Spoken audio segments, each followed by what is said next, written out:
Untuk memahami bab ini, pastikan Anda terlebih dahulu paham benar mengenai konsep supply, permintaan, dan kompetisi. Jika belum paham, silakan tonton ulang bagian sebelumnya. Jika sudah paham, mari kita mulai. Syarat utama untuk menciptakan tren adalah masuk ke pasar potensial atau pasar yang tertidur, bukannya sudah berdarah-darah atau existing market. Perhatikan 3 peta pasar berikut ini. Yang pertama adalah existing market atau pasar yang sudah ada. Sering juga disebut dengan bleeding market alias pasar yang berdarah-darah. Kenapa? Karena sudah terlalu banyak pemain atau kompetitor di bisnis itu. Sehingga harga pun sudah banting-bantingan. Dalam metrik Boston, pasar ini masuk kategori sapi perah mendekat ke anjing piaraan. Karena sudah banting-bantingan harga. Yang kedua adalah potential market atau pasar potensial. Ini adalah pasar yang permintaan terhadap produk tersebut sudah ada. Tapi pemain atau kompetitornya belum banyak. Produk bisa jadi adalah varian yang baru, namun bukan suatu produk yang asing. Sehingga calon konsumen sudah mengerti, bakal mencari-cari. Inilah contoh bintang. Dan yang ketiga, sleeping market atau pasar yang masih tertidur adalah pasar yang belum terlihat permintaannya terhadap suatu produk, namun juga belum ada kompetitornya. Masuk ke pasar ini ibarat mengajarkan anak kecil berjalan, memakan waktu dan tenaga, serta biaya.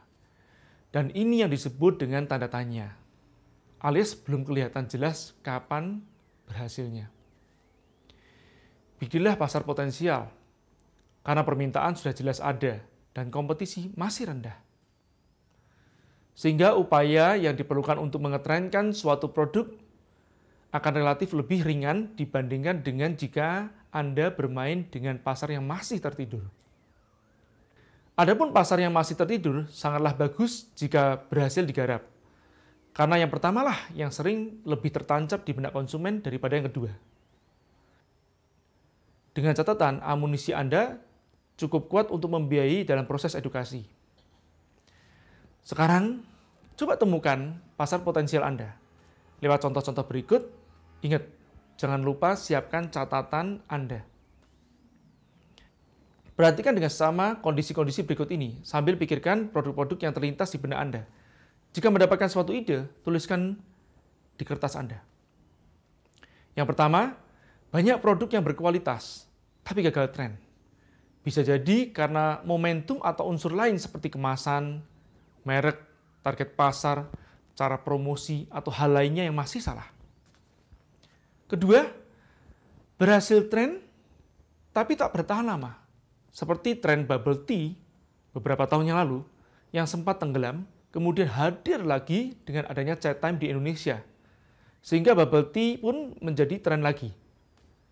Yang ketiga, adalah suatu produk yang merupakan solusi dari permasalahan yang ada. Menurut saya inilah yang terbaik. Ibarat ada seseorang yang kehausan di padang pasir, lalu Anda membawakan sebotol air. Power bank adalah solusi cerdas di tengah tuntutan kesibukan yang mengharuskan manusia tetap terhubung dengan gadgetnya selama 24 jam. Untuk sebagian kasus, bahkan harga menjadi tak sensitif lagi. Konsumen rela membayar mahal untuk mendapatkan solusi. Yang keempat, produk yang telah menjadi komoditas, tapi tak ada merek yang menonjol. Jeko berhasil membuat tren lagi donat yang sudah menjadi kelaziman dengan konteks yang menarik. Tai Koi Noi mengetrenkan camilan rumput laut khas Thailand hingga merambah ke pasar dunia. Produk yang dianggap gagal pun ternyata masih bisa mempunyai potensi tren. Baginda brownies atau post-it berhasil membuktikan bahwa produk gagal itu tidak ada. Namun kitalah yang belum berhasil memberikan makna yang baru pada produk tersebut. Brownies adalah kue kecelakaan karena lupa memasukkan baking soda.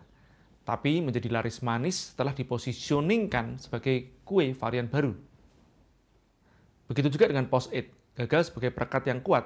Justru itu gunanya untuk menempelkan kertas sementara. Jadi jika Anda memproduksi baju kemudian luntur, bisa jadi itulah penemuan baru, berubah warna setiap Anda cuci. Itulah yang disebut repositioning. Banyak orang mencari suatu produk, tapi barang tersebut langka di pasaran. Inilah efek suatu produk yang dipromosikan berlebihan tanpa diimbangi produksi dan distribusi yang merata. Kondisi ini bisa menjadi celah bagi Anda untuk masuk dan merebut pasar. Jika kelangkaan produk dikarenakan bahan baku yang sulit didapat, ciptakan produk pengganti serupa. Kasus yang ketujuh adalah permintaan banyak, supply banyak, tapi masih ada celah diferensiasi. Batik deh contohnya. 10 tahun terakhir ini, batik seolah menjadi seragam yang wajib dimiliki oleh orang Indonesia. Pemainnya pun sangat banyak, tapi motif dan warnanya itu-itu aja. Masih banyak celah untuk membuat diferensiasi dan mengetrenkannya. Misalnya, saya kesulitan mencari batik dengan warna cerah dan motif yang tidak terlalu ramai atau minimalis. Ini bisa menjadi peluang bisnis. Yang kedelapan adalah produk pelengkap dari suatu produk yang sedang tren. Misal, maraknya produk pemutar musik digital membuat kebutuhan akan headphone meningkat. Beats yang tak memiliki pabrik sendiri, hanya dalam waktu 2 tahun sejak pendirian perusahaan di tahun 2010, telah meraup uang sebesar $309 juta dari penjualan 50,1% sahamnya ke HTC. Headphone Beats bukan sekedar menjual fungsi, tetapi juga memiliki value lain, yaitu sebagai aksesoris bergengsi bagi para kaula muda yang dipakai meski saat tak mendengarkan musik. Yang sedang tren di wilayah atau negara lain belum tren di wilayah Anda. Jika Anda tinggal di Indonesia Timur, Anda bisa membawa tren produk saat ini dari Jakarta ke wilayah Anda. Begitu juga tren produk atau mode di Amrik yang saat ini sedang marak, bawalah ke Indonesia. Yang terpenting, perhatikan keselarasan dengan budaya atau selera pasar setempat. Lalu bagaimana cara memonitor tren? Gampang, cari majalah-majalah, terutama majalah luar negeri, yang berhubungan dengan produk Anda. Bahkan sekarang Anda bisa update berita dan tren fashion dari tablet atau smartphone Anda dengan menggunakan aplikasi seperti Pulse, Feed, dan Flipboard. Sudah gratis, bermanfaat pula. Sudah ada yang tren, tapi konsumennya terbatas karena masalah harga. Nah, ini juga enak ngarapnya. Karena sudah ada yang membuka pasar. Hanya saja tak terjangkau oleh golongan mayoritas. Contohnya, frozen yogurt yang dipopulerkan oleh Sour Sally. Kenapa enggak dibuat versi kelas menengah ke bawahnya? Yang ke-11 adalah gabungan 2 atau lebih produk atau ide lama yang menghasilkan produk baru yang unik. Richie's Factory contohnya. Menggabungkan fried chicken ala KFC dengan tren pedas masa kini. Kondisi-kondisi tersebut banyak yang cacat pemenuhan terhadap 6 formula lainnya. Contohnya, produknya sudah berkualitas atau ngangenin, tetapi kemasannya tak menarik untuk diambil. Hal itulah yang menjadi celah bagi Anda untuk masuk. Tak harus murni produk baru, nyontek dikit juga boleh, asalkan konsumen menandai produk Anda sebagai sesuatu yang baru bagi mereka. Saat semut lain mencium gula Anda, saat Anda buka bisnis langsung laris, tentu akan mengundang kecemburuan bagi orang lain. Sudah sewajarnya juga kompetitor akan segera bertumbuh.